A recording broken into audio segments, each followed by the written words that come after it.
Hello, hello.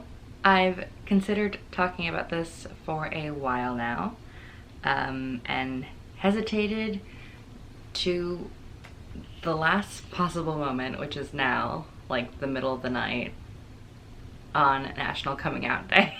Well, yeah, basically I figured National Coming Out Day would be a great platform to leap off of, so happy National Coming Out Day.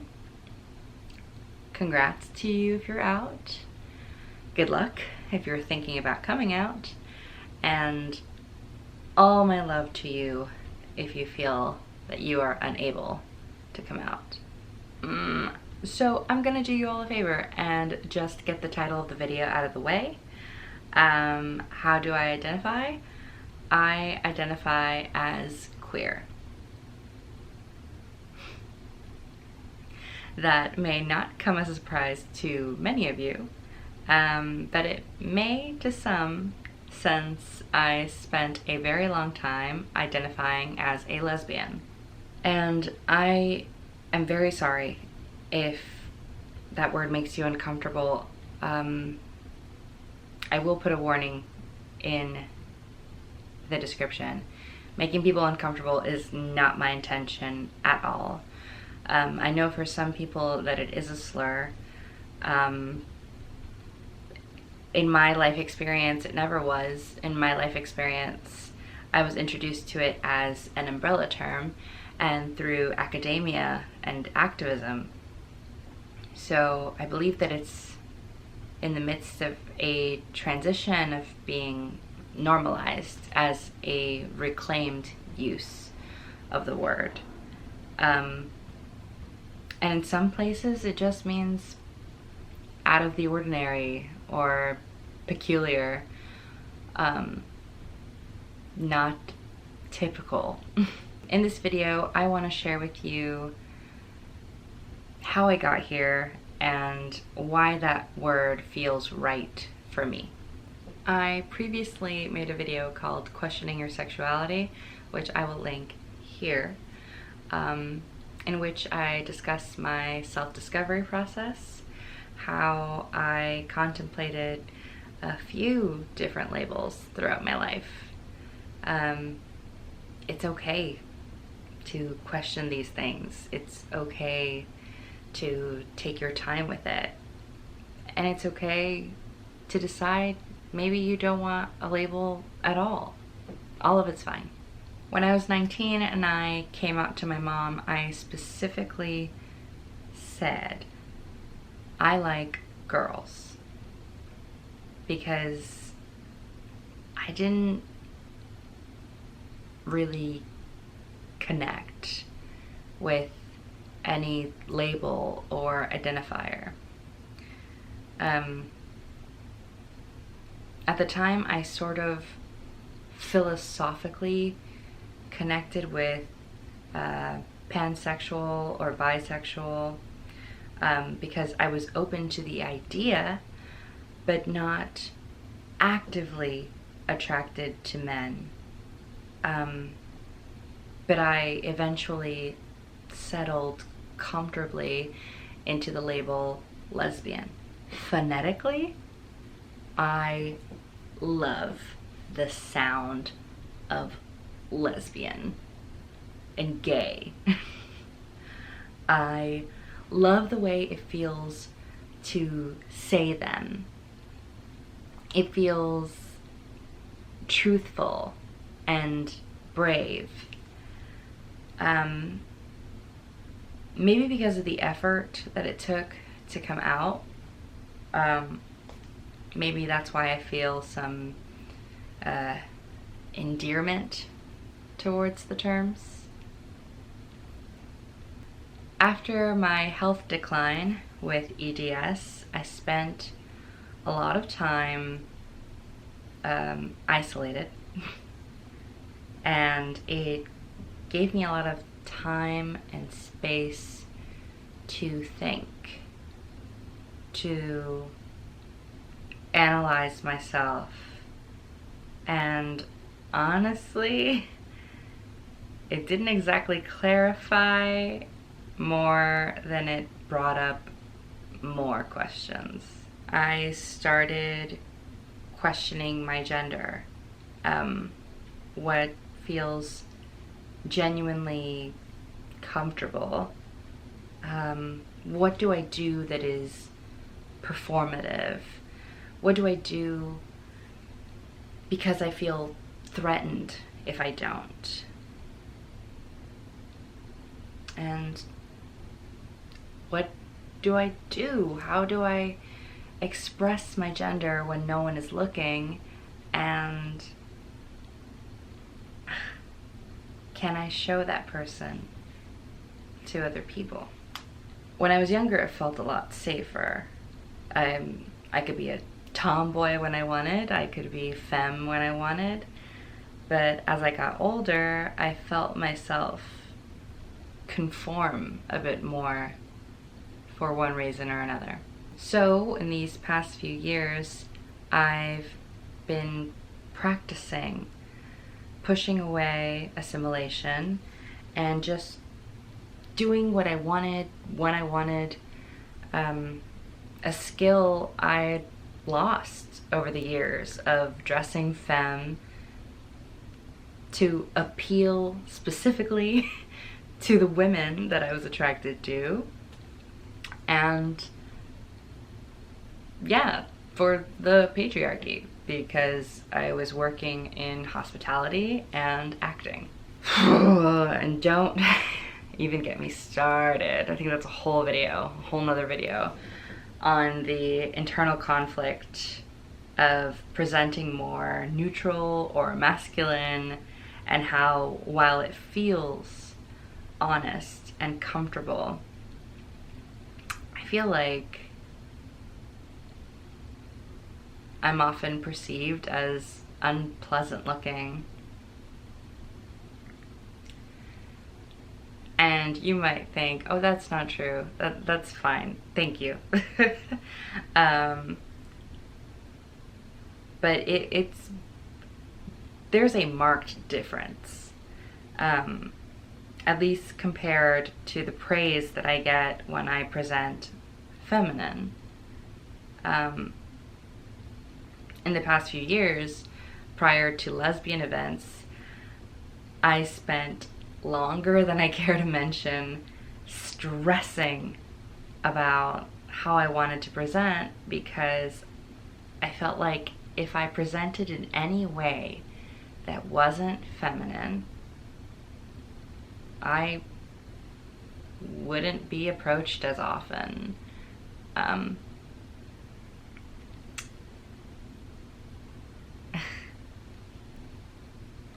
That I wouldn't attract the kind of person that I wanted to be with.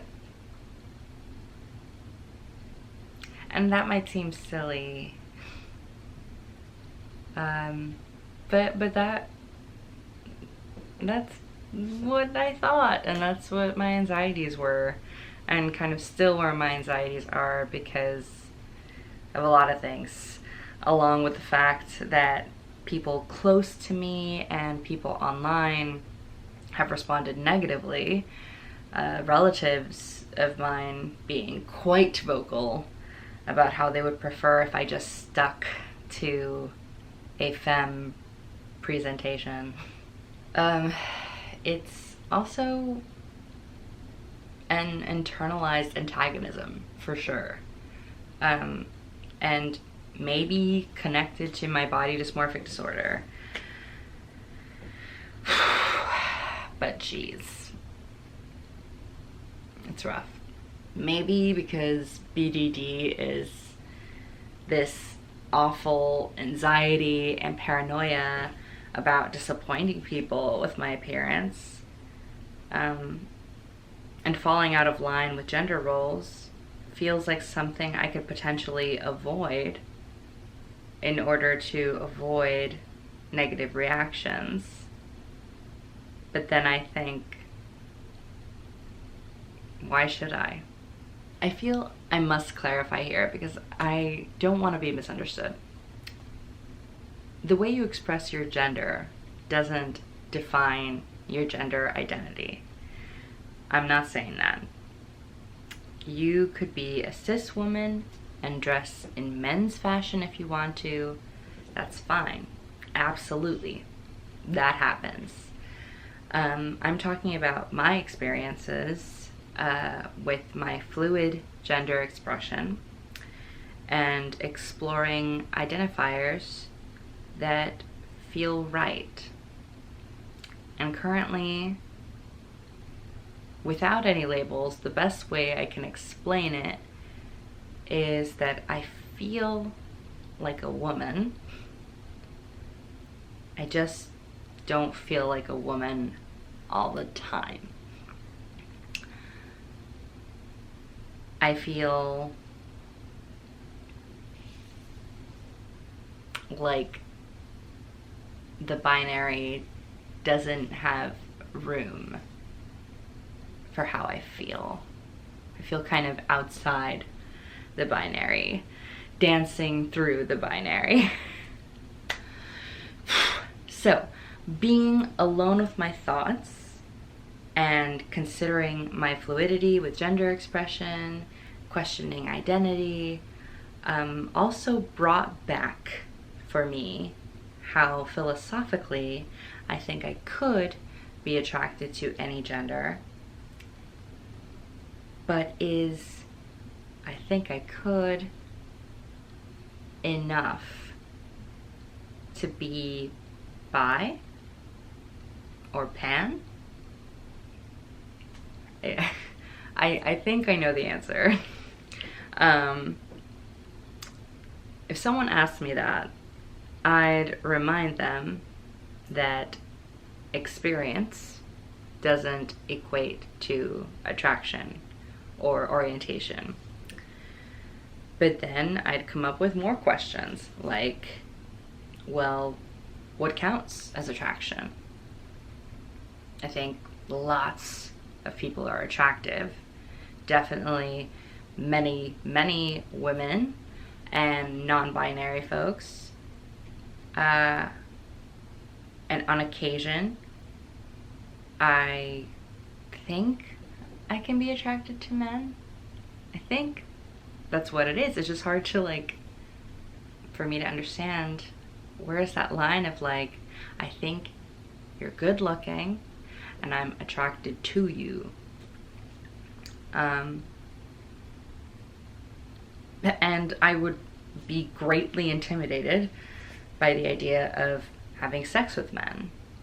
And maybe that's because of violent trauma. I don't know. But then again, sex can be intimidating for me in general. So how can I tell? There are a lot of words I think help describe how I feel.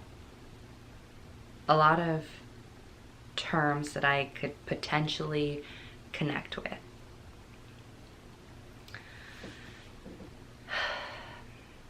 If I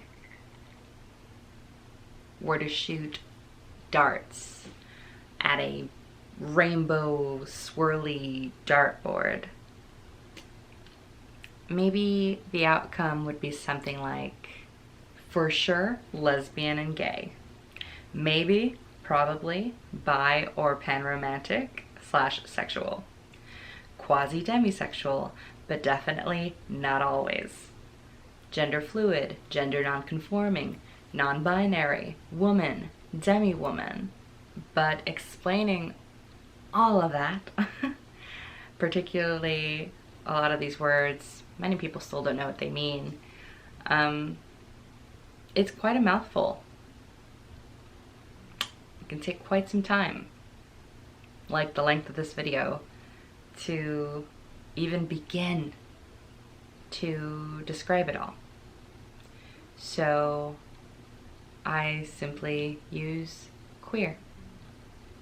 Speaking of words you may not know, I will leave some resources in the description for you in case any of the words I used in this video did you know, go over your head.